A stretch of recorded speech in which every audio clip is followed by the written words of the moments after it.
Hey bro, what movie were we gonna watch tonight? I don't know. What about Barbie?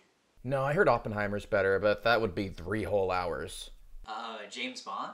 No, I am not watching James Bond again. Fine, then you pick the movie.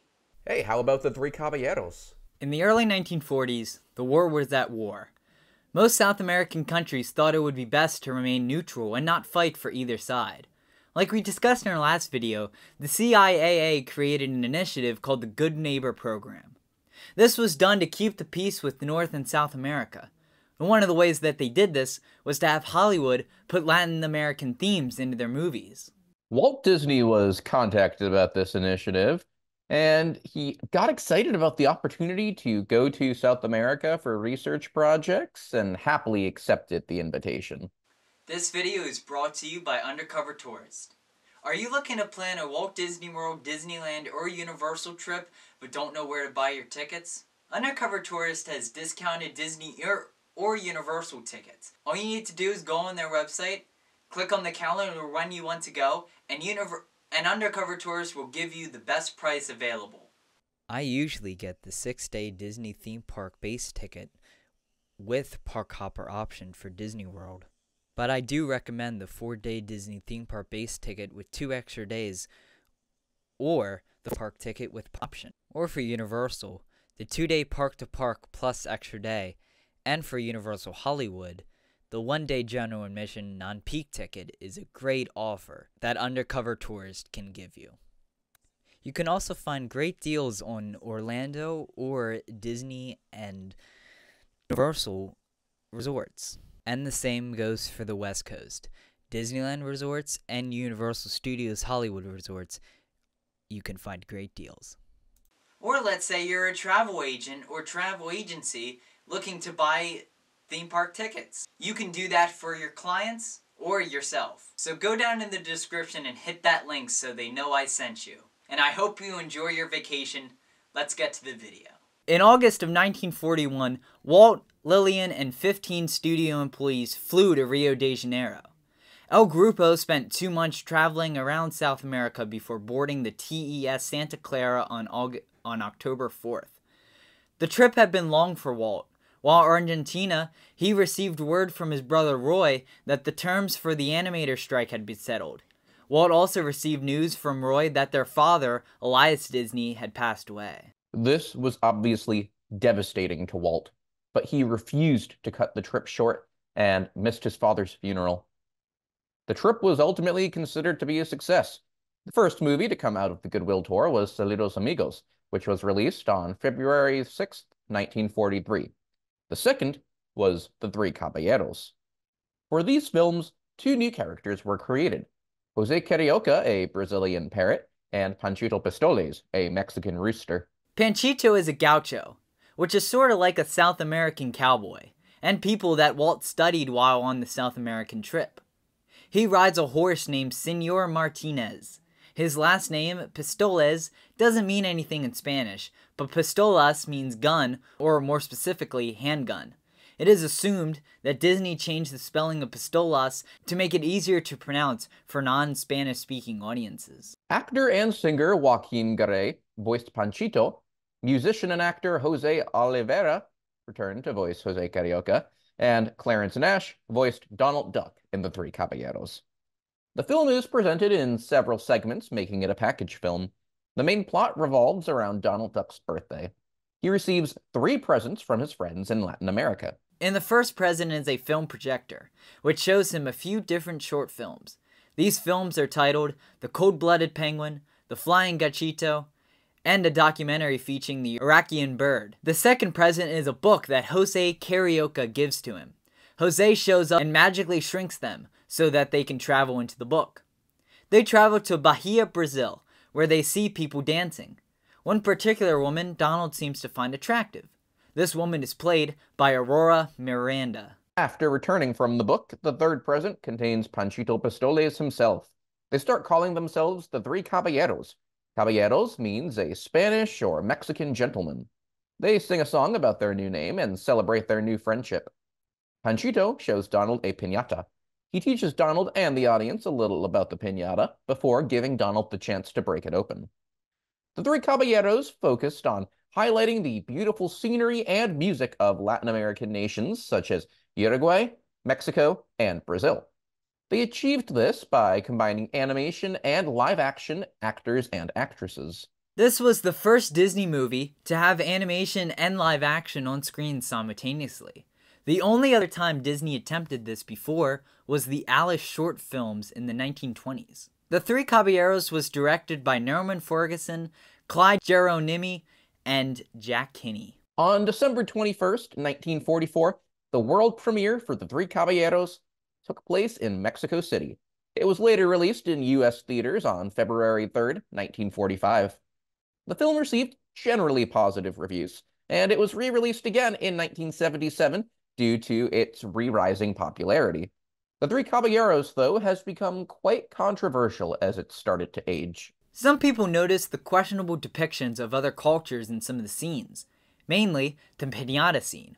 Also, some of the characters being blatant stereotypes of certain cultures certainly doesn't help. I mean, think about it. Jose Carioca is a cigar-smoking Brazilian bird, and Panchito Pistolas is a loud, guns-blazing Mexican bird. Nice. The film has made $3.355 million in the global box office. The Three Caballeros became so popular that a Mexican Air Force crew made Panchito its mascot. The Escuadron 201 used Panchito as well. The U.S. Air Force even used Panchito's likeness on a fighter plane. The plane flew from 1943 to 1945 and was scrapped in 1949. The Three Caballeros have a presence in the Disney parks to this day. The gift shop in Coronado Springs is called Panchito's, formerly Panchito's Gifts and Sundries. It opened in 1997. In 2007, Jose, Panchito, and Donald returned in the Grand Fiesta Tour in the Mayan Temple at the Mexico Pavilion in the World Showcase. In the attraction, Jose and Panchito are searching for Donald because they have a show to play. After flying around Mexico on their magic carpet, they are reunited and play the show at the end of the attraction. When this boat ride opened, the end scene was originally just animation on a screen, but after an update in 2015, 3 animatronics were brought to the ride. These animatronics were brought over from Tokyo Disneyland's Mickey Mouse Revue, but they actually date all the way back to 1969, when they were made for a Walt Disney World preview event. They also made their way to Magic Kingdom's Mickey Mouse Revue before being shipped to Tokyo originally. All right, so we watched Three Caballeros. Interesting film. Definitely an interesting one, and I think it's worthwhile for us to even discuss it in comparison with the previous film that we talked about, Saludos Amigos. One, because it's a very direct sequel, and two, because I think it's interesting to look at the development of the package films throughout the era as they continue to create more and more. I mean, you might have gotten the feeling of this through the history, but this felt like a very thrown together movie. Saludos Amigos kind of ties together, has the same themes almost. This, towards the end of the movie, has nothing to do with what is trying to be told, what the story is trying to be told.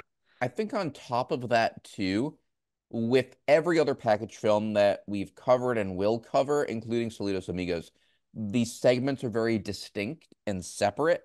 And with Three Caballeros, it starts out that way as well, and then they start to blend together, and yet they don't make sense with each other. And that makes the story just such a jumbled mess that by the time Panchito arrives, nothing really makes any sense at all, and it's impossible to decipher what's actually going on in the story. Yeah. And they never really take any time to tell you what's going on even. It's briefly mentioned in the beginning, but by the time you're done with the penguin with Pablo, by the time you're done with his story, that idea is completely going out the window because you just don't remember it. In that first present is the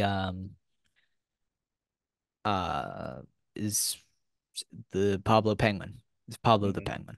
Yes, very good short film. Penguin. Really good.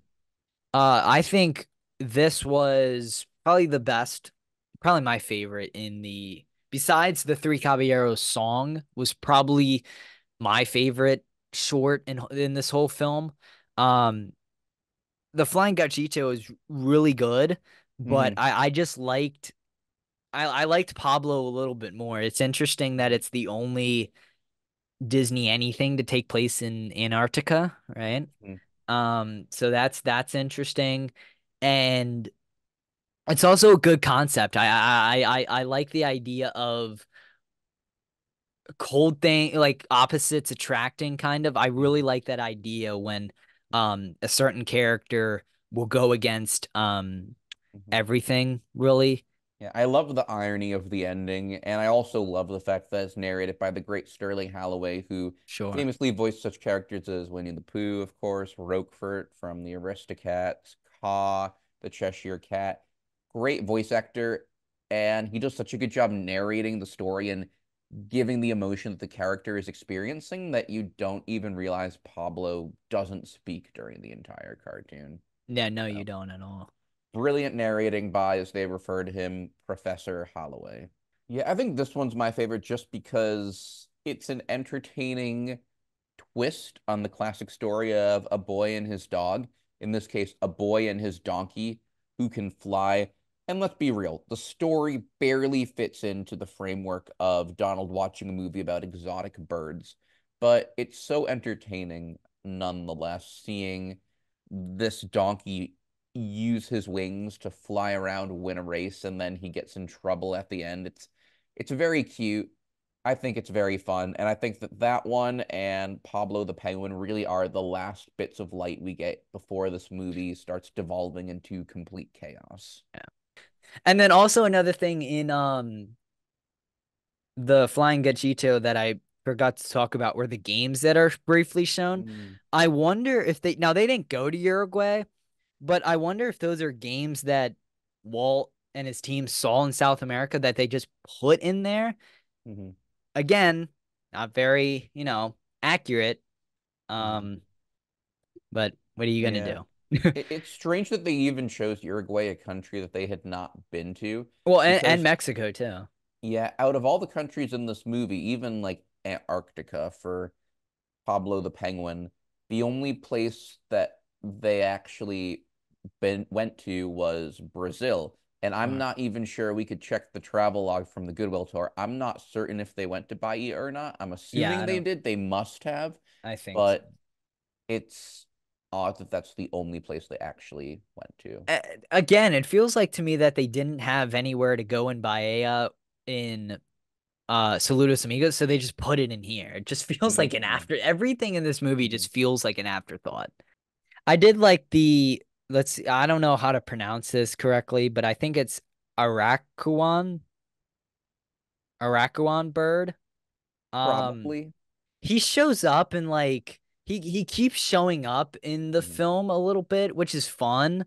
That they completely abandoned that after the train sequence, which is weird. This And then sequence is officially the referred to as You Belong to My Heart and Donald's Surreal Reverie. It's okay. more casually known as Love is a Drug. Mm, I'm just going to read a little bit from Wikipedia because maybe they can give a better summary than we can because we didn't sure. really understand what was going on. Yeah, no, I didn't either. So yeah, go ahead. What does The, Wikipedia have to say? the skies of Mexico City result in Donald falling in love with singer Dora Luz. The lyrics in the song itself play parts in the scenarios as to what is happening as well. It does not. Then several imagined kisses lead to Donald going into the love is a drug scene. Donald constantly envisions sugar rush colors, flowers, and Panchito and Jose popping in at the worst moments, making chaos. Then Donald dances with Carmen Molina in a cactus dancing scene. This whole scene is completely. You can't follow anything that's going on because there's so many bright colors and so much stuff happening at one time that it's just impossible to follow. So, Carmen Merlina is the woman that is in the dancing scene in this scene, a dancing sequence, I should say, in this scene, and she is wearing mariachi clothes, and she's not a mariachi, not a musician, but she's just wearing mariachi clothes. She has a whip in her hand, and she proceeds to whip the cactus, and then that's when they start dancing. um, so her real name is actually Carmen Miranda.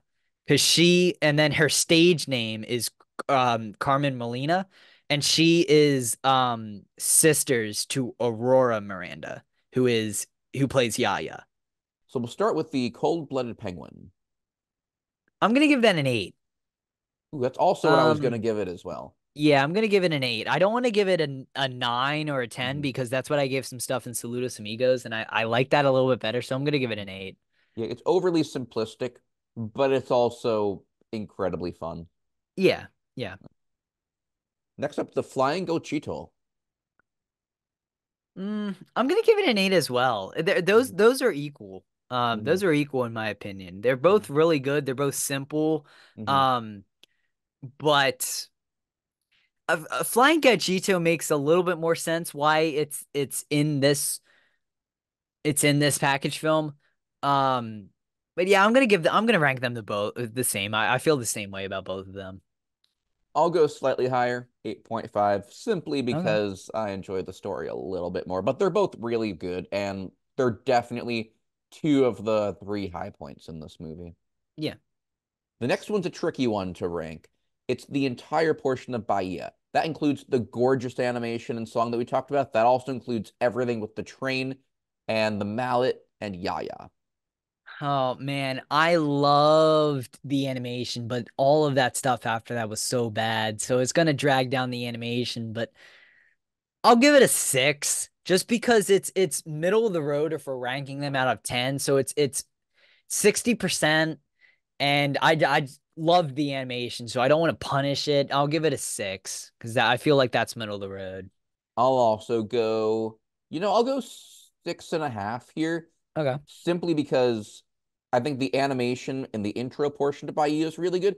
I also think the way that the animation and the live action were combined is absolutely spectacular That's here. true. It's Yeah, it was the very clear that first. Walt's improved since the Alice comedies back in the 1920s, Yeah. and it really looks incredible. Even if I think the story is weirdly out there and the portions in between are off, I can't deny the artistic beauty of the Bahia segment. So Hmm. that gives it that little extra boost for me. Yeah.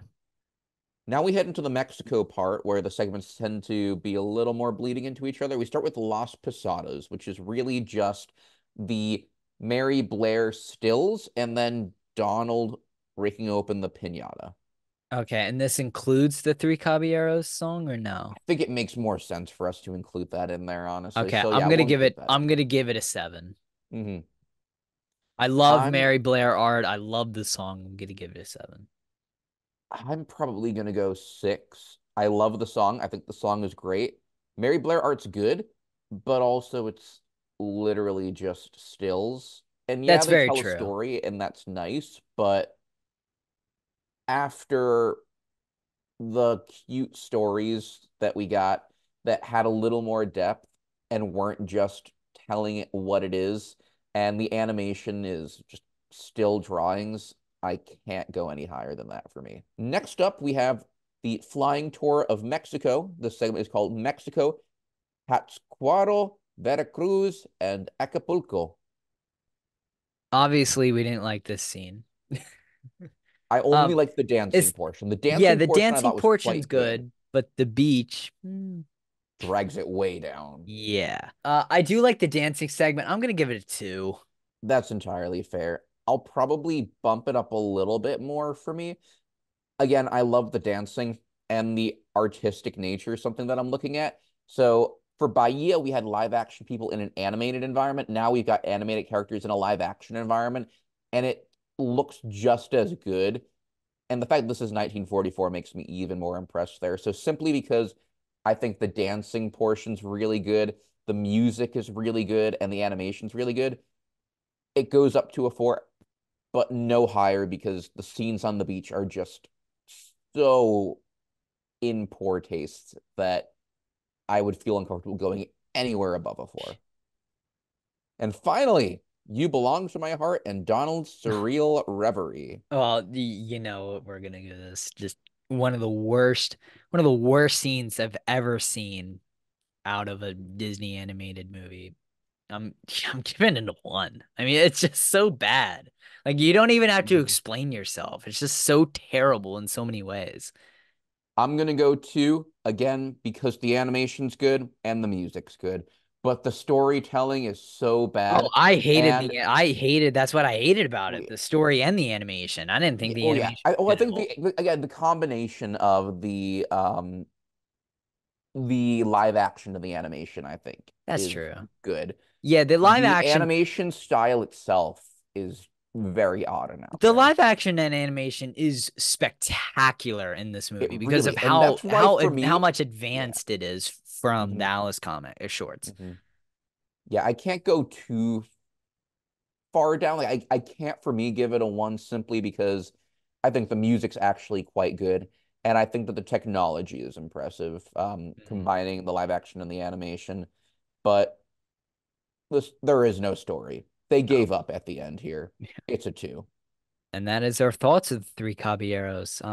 Interesting movie, questionable things in it, like Hmm. we've mentioned multiple times. Oh, Um, yes. it's shocking, really, that the Three Caballeros are still, in the Disney parks, but They got a you know, Disney Junior series a they couple of years do, ago. they do, and but I like Panchito, I like Jose. The characters are good. The Three Caballeros is fondly remembered by many fans and by those in the Latino community that feel seen by the representation in the film. Ryan, before we leave, tell us a little bit about what's coming up on Cases of Continuity. I know you have a brand new season coming out. Yeah, thank you so much, Dane.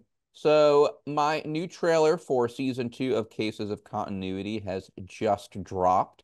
So, in season 2, I'm going to be diving into the original Sherlock Holmes books, looking at each of the cases solved by Sir Arthur Conan Doyle's iconic detective, perhaps the most famous fictional character of all time, and looking at how all those stories tie together, as well as how they were originally written by the author.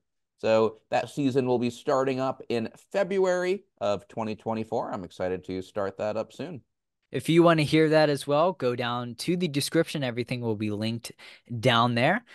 And while you're down there, leave a like and consider subscribing. It would make me a very happy man.